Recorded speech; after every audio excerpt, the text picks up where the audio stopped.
अस्सलाम वालेकुम स्टूडेंट्स, मैं हूं तौसीक अहमद सिद्दीकी, आपका मैथ टीचर। स्टूडेंट्स, आज अपना 9th क्लास के अंदर मैथ में यूनिट नंबर 4 जो है उसका लेक्चर नंबर 1 स्टार्ट करेंगे। बिफोर हम लेक्चर स्टार्ट करें, मैं चाहूँगा कि आप कुछ थ्योरी है उसको डिस्कस कर लेते हैं। तो चलते हैं आज के लेक्चर की तरफ। अलजेब्रिक एक्सप्रेशन क्या है? Algebra is a generalisation of arithmetic.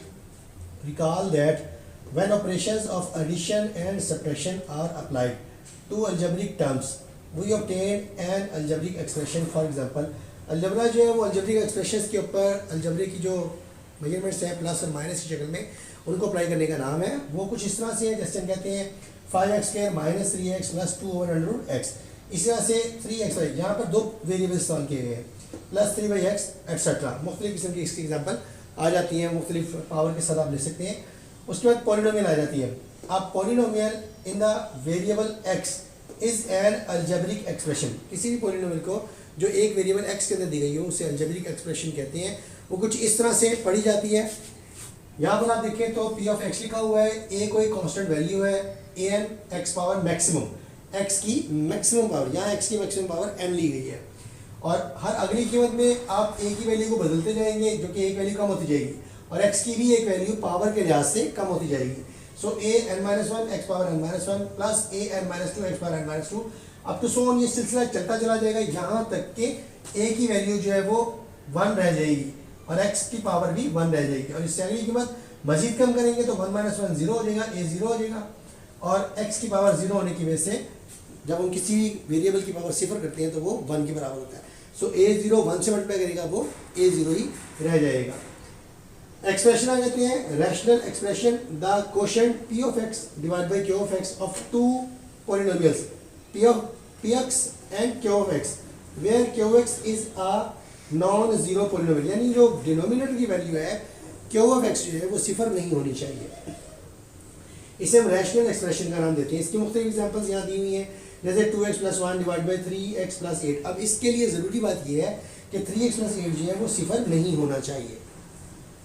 सो उसके बाद चलते हैं आज की पहली एक्सरसाइज 4.1 की जानिब। पहला क्वेश्चन है, कहता है identify whether the following algebraic expressions are polynomials. बताएं कि क्या ये जो अलजेब्रिक एक्सप्रेशंस दी गई हैं क्या ये पॉलिनोमियल हैं। अब पॉलिनोमियल होती क्या है? सिंपल सी बात है, आपने याद रखना है कि वेरिएबल जो है वो कभी भी अंडर रूट के अंदर नहीं आना चाहिए, तो हम उसको कहते हैं ये पॉलिनोमियल है। पहला सवाल है 3x² + 1/x - 5। यहाँ वेरिएबल डिवीजन के अंदर मौजूद है, लिहाजा ये पॉलिनोमियल मौजूद नहीं है। इस तरह से यहाँ पर देखें तो वेरिएबल जो है वो अंडर रूट के अंदर है, ये भी पॉलिनोमियल नहीं है। लेकिन इस कीमत में अगर आप देखें तो x² और 3x ये दोनों अंडर रूट में नहीं है और सादा है, यानी न्यूमिनेटर में, और अंडर रूट के अंदर जो है वो एक कांस्टेंट वैल्यू है, लिहाजा ये एक पॉलिनोमियल है। इसी तरह से फोर्थ पार्ट आ जाए। फोर्थ पार्ट में डिनोमिनेटर के अंदर 2x मौजूद है, यानी x की वैल्यू मौजूद है, लिहाजा ये भी पॉलिनोमियल नहीं है। चलते हैं अपने अगले क्वेश्चन नंबर 2 के अंदर। कहता है state whether each of the following expression is a rational expression और नॉट। यहाँ पर उसने 3√x डिवाइड बाई 3√x + 5 दिया हुआ है। अब यहाँ अगर आप देखें तो दोनों अंडर रूट के अंदर मौजूद है, लिहाजा ये एक रैशनल एक्सप्रेशन नहीं है। उसके बाद अगली वैल्यू में अगर आप आए तो ऊपर भी डिनोमिनेटर और न्यूमरेटर दोनों में वेरिएबल जो है अंडर रूट के अंदर नहीं है, तो लिहाजा ये एक रैशनल एक्सप्रेशन है। इसी तरह से थर्ड पार्ट के अंदर आए, उसमें भी देखें तो कोई भी वेरिएबल अंडर रूट में मौजूद नहीं है, ये भी एक रैशनल एक्सप्रेशन है। लेकिन फोर्थ पार्ट में अगर आप देखें तो वेरिएबल अंडर रूट के अंदर मौजूद है, जो कि रैशनल एक्सप्रेशन नहीं है। ये हमारे ऑब्जेक्टिव क्वेश्चन थे। अब हम चलते हैं इसके लॉन्ग क्वेश्चन की तरफ। लेकिन अभी भी जो क्वेश्चन नंबर 3 हम करेंगे, इसके कुछ पार्ट्स जो हैं वो शॉर्ट क्वेश्चन के अंदर एज ए 2 मार्क्स के क्वेश्चन पूछा जा सकता है। कहते हैं reduce the following rational expression to its lowest form. अब हमने इसको इसकी कम तरीन हालत में लिखना है। इसके लिए हमने एक रूल पढ़ा हुआ है कि अगर बेसिस सेम हो तो पावर्स जो है वो ऐड हो जाया करती हैं। इस मकसद के लिए हम क्या करते हैं, हम उस रूल को इस्तेमाल करते हैं कि वेरिएबल्स को एक जगह ले आए ताकि पावर्स को हम ऐड कर सकें। तो हम तमाम डिनोमिनेटर के अंदर जितने वेरिएबल्स दिए गए इन सबको न्यूमिनेटर के अंदर ले जाते हैं और इनके सिंबल्स को बदल देते हैं। बाद में जो प्लस में आएगा उसको प्लस में कन्वर्ट करने के लिए हम डिनोमिनेटर में लेंगे या न्यूमिनेटर में ही रहने देंगे। तो यहाँ पर हमने x जो नीचे मौजूद थे सारे x ऊपर लेंगे, पावर के सिंबल चेंज हो गए, y भी और z भी इसी तरह से 30 और 120 आपस में कैंसिल होकर 4 बना देंगे। x बेसिस सेम होने की वजह से पावर्स ऐड होगा तो 2 - 3 जो है वो -1 बचेगा, y का स्क्वायर आ जाएगा, z की पावर q आएगी। अब x की पावर जो है वो -1 है, इसे प्लस बनाने के लिए हमें जिसको डिनोमिनेटर में लिखकर जाना पड़ेगा। इस तरह से हमारा ये क्वेश्चन इजीली सॉल्व हो जाता है। सेकंड पार्ट पे आ गए 8a into x plus one divide by 2 into x square minus one. याद रहे हमने फार्मूलाज पढ़े हुए हैं, ए स्क्वायर प्लस बी स्क्वायर या ए स्क्वायर माइनस बी स्क्वायर, जो उनको किस तरह से पढ़ा जाता है। तो ए स्क्वायर माइनस बी स्क्वायर जो है जब उसको स्प्लिट अप करते हैं तो ए प्लस बी इंटू ए माइनस बी की फॉर्म में आता है। यहाँ यही फार्मूला हम इस्तेमाल करेंगे, एक और तो प्लस एक और तो माइनस, प्लस वाली वैल्यूज आपस में कैंसिल हो जाएंगी, 2 और 8 आपस में कैंसिल होकर 4a बना देंगे, बाकी x माइनस वन डिनोमिनेटर के अंदर मौजूद रहेगा।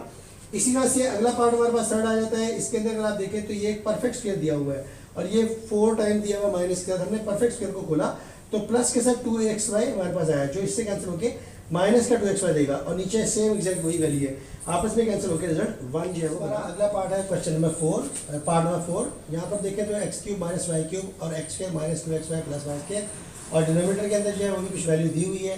अगर आप X cube minus Y cube को देखें तो ये ओपन क्यूब है माइनस के साथ, जब हम इसे खोलते हैं तो क्यूब की रकम को छोड़कर यानी क्यूब को छोड़कर एक्स माइनस वाई सादा लिखते हैं, एक्स का स्क्वायर लिखते हैं, वाई का स्क्वायर लिखते हैं, माइनस हो तो प्लस के साथ एक्स वाई लिखते हैं। अब बाकी रकम वैसी है वैसी ऊपर भी और नीचे भी। अब अगर आप गौर करें तो ऊपर की जो पहली दो वैल्यूज हैं वो नीचे की दोनों वैल्यूज के साथ कैंसिल हो जाती हैं, तो रिमेनिंग वैल्यू जो है वो X square minus 2xy plus Y square बचता है, जो कि एक परफेक्ट स्क्वायर है X minus Y whole square का। इसी तरह से स्टूडेंट्स हमारा अगला पार्ट जो है वो x plus 2 into x square minus 1 x plus 1 x square minus 4। अब ये अगर आप देखें तो ये ए स्क्वायर माइनस बी स्क्वायर है, इसको देखा तो ये भी ए स्क्वायर माइनस बी स्क्वायर है, हमने ए स्क्वायर माइनस बी स्क्वायर की फॉर्म में उसको लिख दिया है। इसी तरह से हमने इसको भी ए स्क्वायर माइनस बी स्क्वायर की फॉर्म में लिखा है। इन शक्लों में लिखने के बाद इन्हें एक मरतबा प्लस और एक मरतबा माइनस के साथ खोलना है, नीचे भी एक मरतबा प्लस और एक मरतबा माइनस के साथ खोलना है। पहली दो रकमें जो है एक्स प्लस 2 जो है वो एक्स प्लस 2 के साथ कैंसिल हो जाएगा और एक्स प्लस 1 जो है एक्स प्लस 1 के साथ कैंसिल हो जाएगा। Remaining values x minus 1 divide by x minus 2 जो हमारे पास बचेगी। स्टूडेंट्स इसी सवाल के अंदर पार्ट नंबर 6 और पार्ट नंबर 7 ये डू योर सेल्फ दिए हुए, ये आपकी प्रैक्टिस के तौर पर रहेंगे। उम्मीद करता हूँ कि आप इंशाल्लाह इसको बड़े आसान तरीके से हल करेंगे। आसान है, इतने मुश्किल नहीं है। 8वां पार्ट है उसको देखते हैं। यहाँ अगर आप देखें तो 9x square minus 4 whole square, बजाय लग रहा है कि हमें इसका स्क्वायर खोलना है, लेकिन अगर आप गौर से देखें तो ये एक परफेक्ट स्क्वायर है और ये रकम भी एक परफेक्ट स्क्वायर है, लिहाजा हम इसको ए स्क्वायर माइनस बी स्क्वायर की फॉर्म में खोलकर हल कर सकते हैं। तो हमने फॉर्मूला ही बनाया, पहले रकम 3x होल स्क्वायर लिखा, दूसरी वैल्यू ऑलरेडी स्क्वायर किया होते हैं, एक मरतबा प्लस, और जब माइनस में लिखेंगे तो ये माइनस एक्स स्क्वायर और माइनस 4 दोनों के सिंबल्स को बदल देगा, माइनस एक्स स्क्वायर और प्लस का 4 हमारे पास बन जाएगा। अब ये वैल्यू इस नीचे वाली वैल्यू से कैंसिल होती है, जो वैल्यू बच गई है उसको तरतीब से यानी एक्स स्क्वायर पहले एक्स बाद में और लास्ट में कांस्टेंट वैल्यू जो है वो हम लिखेंगे। स्टूडेंट्स आज का हमारा लेक्चर जो है वो यहाँ पर वाइंड अप होता है। उम्मीद करता हूँ कि आपको आज का लेक्चर समझ आया होगा, बेहतर अंदाज में इसकी प्रैक्टिस कीजिएगा। जाने से पहले हमारे channel SES Siddiqui education system को सब्सक्राइब कीजिएगा। उम्मीद करता हूँ कि आप हमारे चैनल को व्यू, लाइक और सब्सक्राइब करना नहीं भूलेंगे। अल्लाह आपका हामी नासिर हो।